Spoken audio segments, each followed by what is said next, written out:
मित्रों, आज हम एक ऋषि की कहानी सुनाने जा रहे हैं जिन्हें एक हिरनी ने जन्म दिया था। जी हां, ये वही ऋषि है जिन्होंने भगवान श्री राम की सगी बड़ी बहन के साथ विवाह किया था।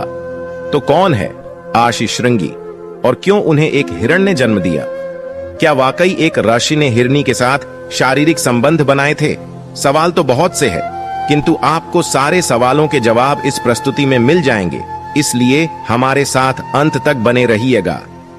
ऋषि श्रृंगी का रामायण में वर्णन मिलता है।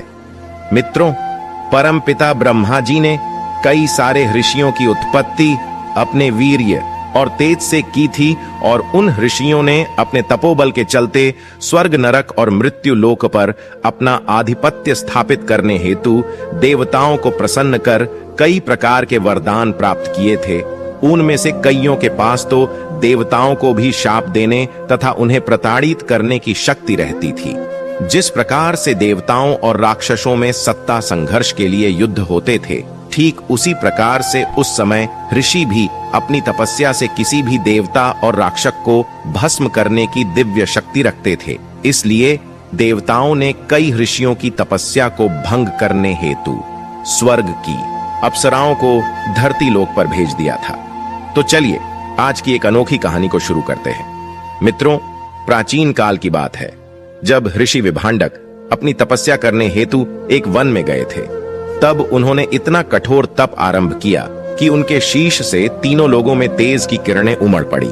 इस प्रकार के दिव्य तेज तथा कठोर तीव्र तप को देखकर देवताओं के राजा इंद्र और उनके देवतागण भयभीत हो गए। देवराज इंद्र को यह भय सताने लगा कि कहीं महर्षि वरदान में स्वर्ग को ही ना मांग ले। तब देवराज इंद्र ने अपनी कुटिल मंशा को सोचते हुए और महर्षि के तप को भंग करने के लिए इंद्रदेव ने स्वर्ग की सबसे सुंदर और मनमोहक अप्सरा उर्वशी को आदेश दिया कि हे उर्वशी, तुम्हें मेरा यह आदेश है कि तुम अभी मृत्यु लोक पर जाओ और ऋषि विभांडक की तपस्या को खंडित कर वापस आ जाओ। चाहे फिर तुम्हें इसके लिए जो करना पड़े वो करो। मित्रों, तब उर्वशी कहती है, हे देवराज इंद्रदेव, आप मेरे पूजनीय हैं। आपकी आज्ञा का पालन मैं अपने प्राण देकर भी करूंगी। आप जो भी आदेश दे वह मेरे लिए देव आज्ञा के समान है। मित्रों, ऐसा कहकर उर्वशी बिना कुछ सोचे समझे धरती लोक पर आ गई। उसने देखा कि ऋषि कड़ी तपस्या में है। अगर मैं इनकी तपस्या में विघ्न या बाधा डाल दूं, तो ऋषि मुझे शाप देंगे या भस्म भी कर देंगे। वह ऋषि की ऊपर नजर टिकाए उन्हें चुप चुपके से वृक्षों में से देख रही थी। फिर एक दिन की बात है, जब उसने देखा कि ऋषि स्नान करने तालाब पर गए हैं, तो उसने अपने रंग रूप से ऋषि विभांडक को मोहित करने का प्रयास किया। उस समय ऋषि विभांडक भी उसके रूप को देखकर अपनी काम वासना को ना रोक पाए।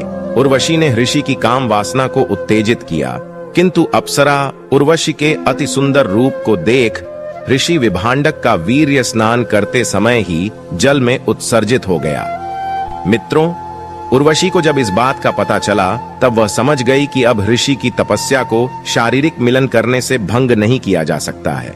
तब अप्सरा ने एक हिरनी का रूप धारण कर उस तालाब के जल को पी लिया।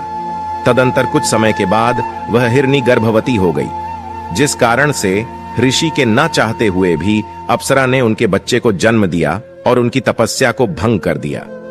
उनके इस अनोखे संसर्ग के फलस्वरूप ऋषि श्रृंग की उत्पत्ति हुई। पौराणिक मान्यताओं के अनुसार ऋषि श्रृंग के माथे पर एक सींग यानी श्रृंग था, अतः उनका यह नाम पड़ा। ऋषि श्रृंग के पैदा होने के तुरंत बाद उर्वशी का धरती लोक का काम समाप्त हो गया तथा वह स्वर्ग लोक के लिए प्रस्थान कर गई। इस धोखे से विभांडक इतने आहत हुए कि उन्हें नारी जाति से घृणा हो गई तथा उन्होंने अपने पुत्र ऋषि श्रृंग पर नारी का साया भी न पड़ने देने की ठान ली। इसी उद्देश्य से वह ऋषि श्रृंग का पालन पोषण एक अरण्य में करने लगे। वह अरण्य अंगदेश की सीमा से लग के था। उनके घोर तप तथा क्रोध के परिणाम अंगदेश को भुगतने पड़े, जहां भयंकर अकाल छा गया। अंगराज रोमपाद या चित्ररथ ने ऋषियों तथा मंत्रियों से मंत्रणा की तथा इस निष्कर्ष में पहुंचे कि यदि किसी भी तरह से हर्ष श्रृंग को अंगदेश की धरती में ले आया जाता है, तो उनकी यह विपदा दूर हो जाएगी। अतः राजा रोमपाद ने ऋषि श्रृंग को रिझाने के लिए देवदासियों का सहारा लिया। क्योंकि ऋषि श्रृंग ने जन्म लेने के पश्चात कभी नारी का अवलोकन नहीं किया था। और ऐसा ही हुआ भी। ऋषि श्रृंग का अंग देश में बड़े ही हर्षोल्लास के साथ स्वागत किया गया। उनके पिता ऋषि विभांडक के क्रोध के भय से राजा रोमपाद ने तुरंत अपनी पुत्री शांता का हाथ ऋषि श्रृंग को सौंप दिया। बाद में ऋषि श्रृंग ने राजा दशरथ की पुत्र कामना के लिए भी अश्वमेध यज्ञ तथा पुत्र कामेष्टि यज्ञ कराया। इसी यज्ञ के फलस्वरूप श्री राम और उनके भाइयों का जन्म हुआ। दोस्तों, जिस स्थान पर उन्होंने यह यज्ञ करवाए थे वह अयोध्या से लगभग 28 किलोमीटर पूर्व में था और वहां आज भी उनका आश्रम है और उनकी तथा उनकी पत्नी की समाधियां हैं।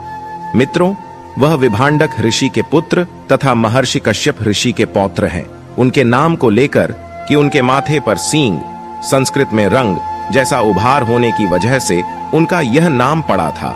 वर्षों तक तपस्या के पश्चात उनके माथे का सिंग लुप्त हो गया था और फिर उनका विवाह अंगदेश के राजा रोमपद की दत्तक पुत्री देवी शांता से संपन्न हुआ था, जो कि वास्तव में राजा दशरथ जी की पुत्री थी और भगवान श्री राम की सगी बड़ी बहन थी। तो उम्मीद है आपको यह कथा अवश्य अच्छी लगी होगी।